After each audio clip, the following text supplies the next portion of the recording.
over the hills and far from mine. She's waiting for love to be realized. I'll send her my heart covered as a gift, and hope that you'll take it into her side.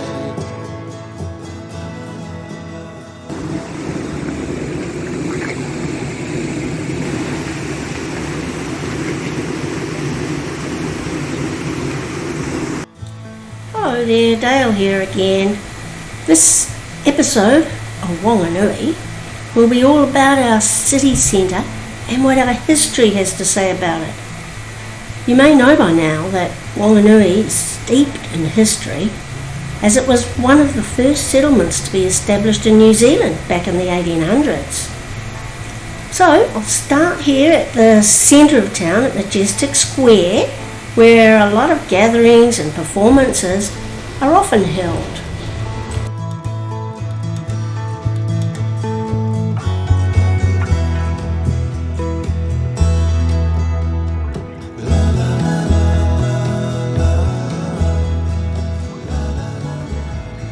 It's cool, I like that waka. Very cool. Still working on the art gallery by Joves, funded by S.H. Drew. Okay. Oh, I've got my sunnies on, you dummy.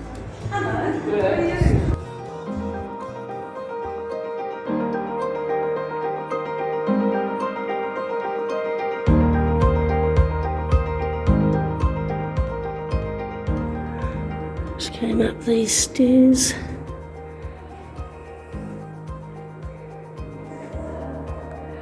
We're not allowed to show any of the mouldy stuff, I'm afraid. So, in respect of their whatever, taonga. So, I will respect that.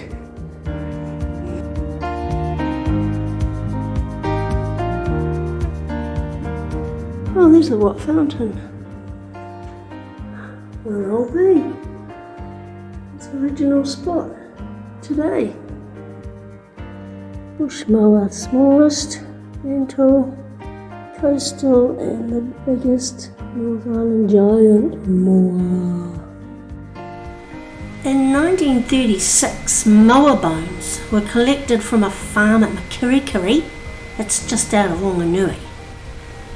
Underground springs created treacherous mud pits where unsuspecting birds, such as moa and other creatures, had been trapped and their bodies were sinking to the bone-preserving mud. 2,000 bones have been recovered and 3 species of moa were found. It was quite interesting to see that we have had, in Whanganui, 25 shipwrecks trying to get into our harbour. I find that fascinating. It's all been since 1840s, and then further along we found the Peter Snell area where he's got a record after him, and a starting gun is even in our museum. Oh!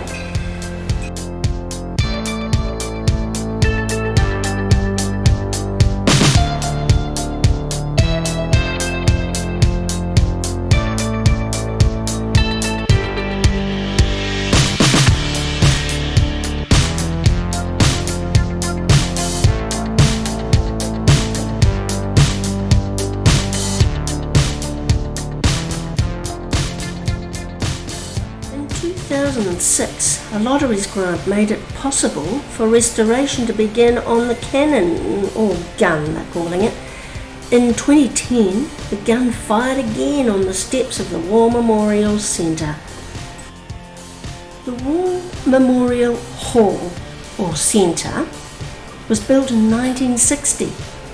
It's a living memorial to 375 servicemen and women who lost their lives in World War II.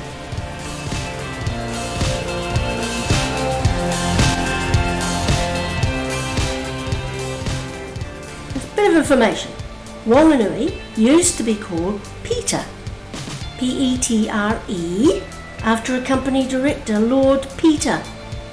In 1844, a petition to have the former name of Whanganui reinstated because Petre wasn't very popular. No one liked it. So back to Whanganui we went. Name after name after name. Wow.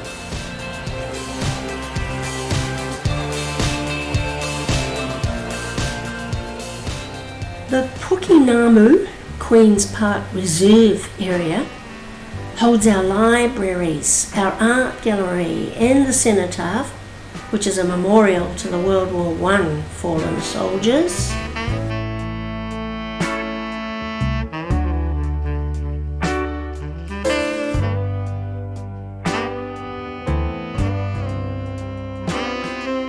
The Alexander Heritage and Research Library and the museum were built as a request from an Elizabeth Alexander in memory of her father James Alexander, who thought Whanganui could do with them.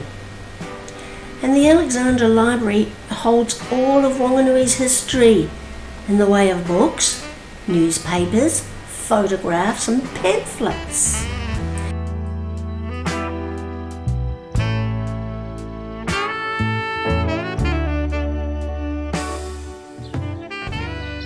So it's the library,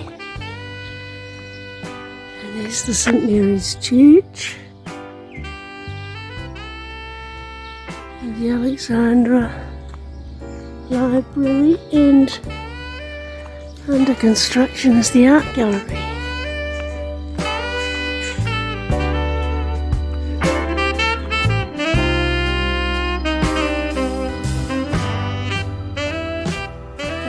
St Mary's Church was built in 1857. The second St Mary's Church was built in 1877, and it stood on Victoria Avenue, Whanganui's main street, for nearly 100 years. And now this current geometric church opened in 1977 and takes up a whole block with the church itself, a community centre, a St Joseph's Hall and a marae, all belonging to the Catholic Church. Now we can say we've been in here.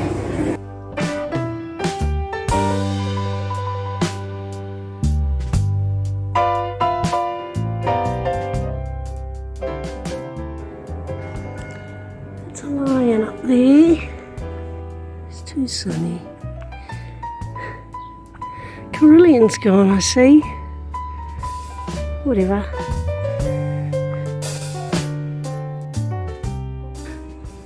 Go over to Cook's Gardens.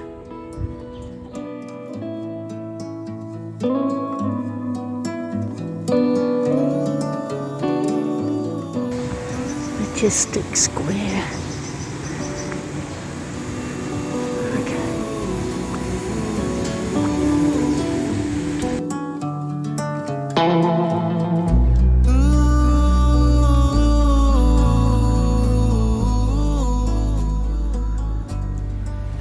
John Balance came to Whanganui in 1866, where he ran a jewellery shop in Victoria Avenue for a short time before he founded the Whanganui Herald newspaper.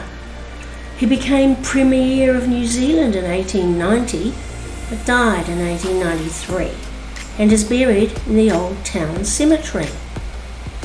This new bronze statue was made in 2009 because the original statue was situated in Motoa Gardens, or Pakatori, and when protesters occupied the gardens for 79 days in 1995, they blamed Balance for the taking of Maori land. So they beheaded the statue of Balance and replaced the head with a pumpkin, which was rather funny. Whanganui's mayor at the time was Michael Laws, who refuted the Maori claim and called the Maori ignorant and that they didn't know their history. Surely that didn't go down well, but anyway, he built the new statue. There's St. whatever the heck it's called.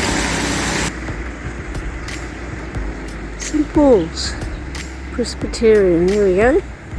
St. Paul's Church was built in 1856, but it was too small. So a new one was built in 1868, but that same year it burnt down in a suspected arson. A replacement church was built in 1870 until the church we see today was built in 1913. But it's been shut since September 2012 due to earthquake risk. The church body is still assessing costs involved and permission from higher up. Demolition was ruled out.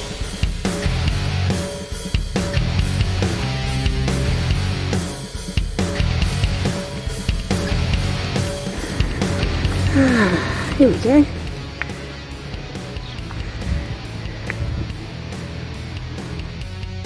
It's the observatory.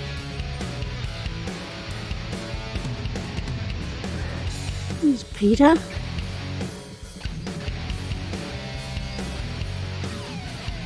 The watchtower.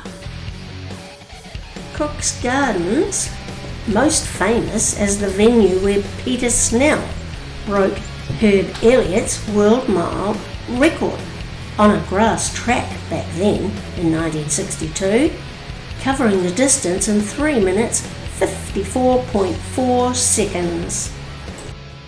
Joseph Thomas Ward, scientist and philosopher, founder of this observatory. Ward was granted permission to establish an observatory on the Cook's Gardens site, so purchased a bigger telescope for the observatory. And so Ward was able to observe sunspots, comets, and the planet Mars. However, he was specially recognised for his telescope making and for his discovery of 88 double stars known as the Ward doubles, which are internationally catalogued today. Function Centre. They have functions, clearly.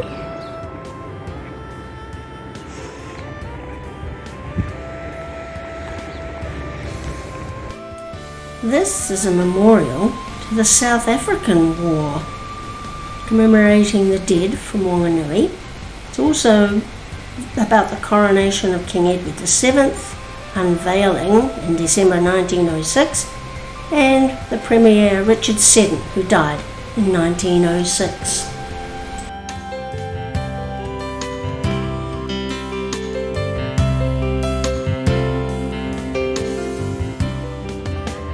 And here is the velodrome. The original asphalt track was torn up so construction of a new wooden velodrome could begin back in 1995. It was the first wooden track in New Zealand. The only other one now is in Invercargill. The decision on putting a roof over the track is still ongoing. The velodrome's been shut since February last year in 2021 due to rotting of the wooden structure, hence the need for a roof.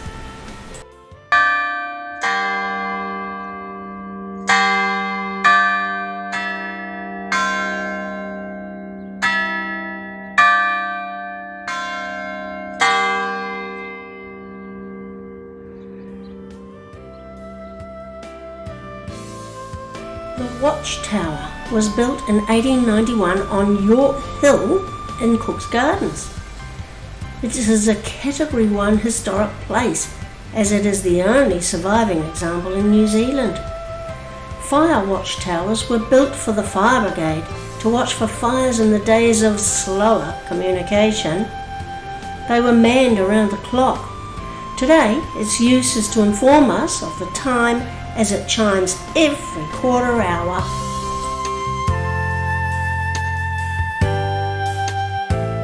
Going up that way. Gate's not shut.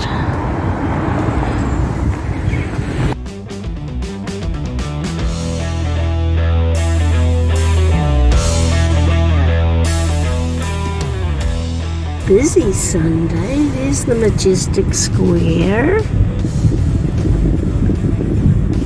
War Memorial and all that. And over that side's the Cook's Gardens area.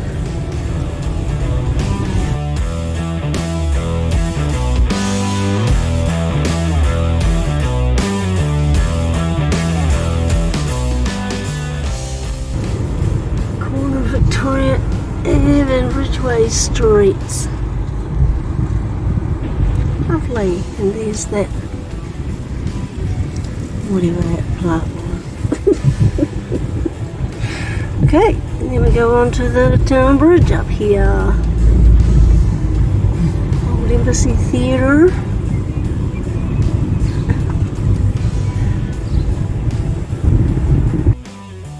Okay, the history of the Watt Memorial Fountain. The first mayor of Whanganui, William Hogg Watt. Hogg. Okay, it's got 2 G's, but who would call their child? Okay, anyway, in 1881, on the corner of Ridgeway Street and Victoria Avenue, it was original as a site, but it was moved to Cook's Gardens in 1906, and then kept in storage by the council for years. It shifted to Queen's Park in 1930s, then back to its original setting in 1993. It's listed a Category 2 historic place. Mayor Watt famously instigated the name change from Peter to Whanganui. He donated Westmere Lake, which was his property back then in 1870, to the city of Whanganui. The fountain symbolises the gratitude of the city for the lake as a water supply.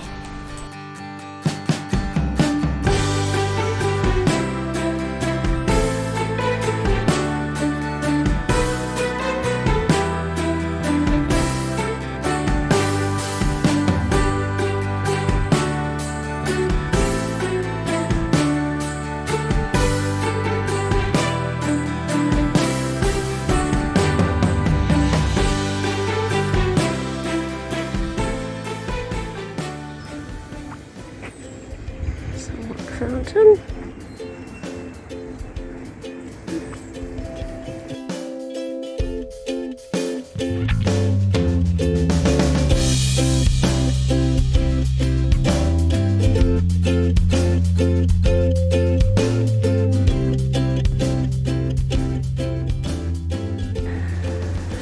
Famous Rutland Hotel.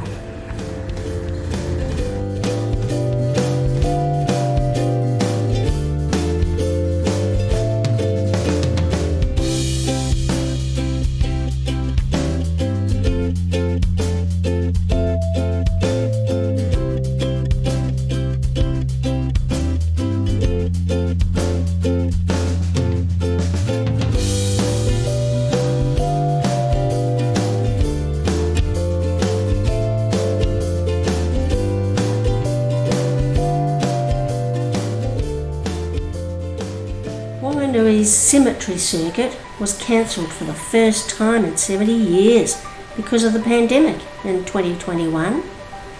The cemetery circuit is the biggest motorcycle event in New Zealand. The grim name Cemetery Circuit simply reflects its location of the Old Town Cemetery. Traditionally held on Boxing Day every year since 1951, the tight 1 mile or 1.6 kilometre street circuit has the nickname of Southern Hemisphere's Isle of Man. The course moved from the cemetery circuit 3 times when a newly opened bridge, the Cobham Bridge, made traffic detours too difficult. A course around Motua Gardens, that was a failure. Then motocross ran instead of the traditional road race. And then it was raced at a Matarawa circuit, it was just out of town. However, in 1966, when Whanganui realised that they had lost something unique, it once again resumed on the cemetery circuit where it has been held ever since. A Brit named Robert Holden loved racing the cemetery circuit, that for 19 years he came to Whanganui to race every Boxing Day. But sadly, he was killed during a practice run for the 1996 Isle of Man race.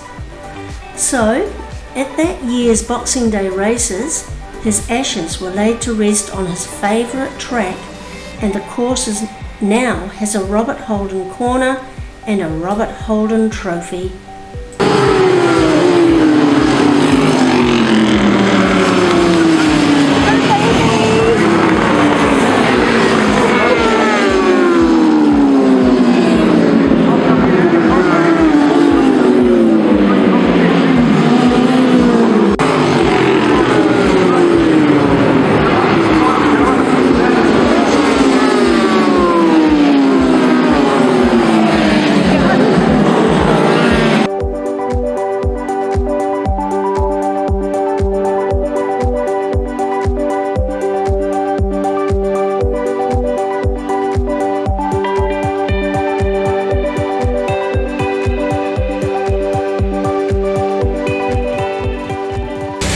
See everything off. Good job.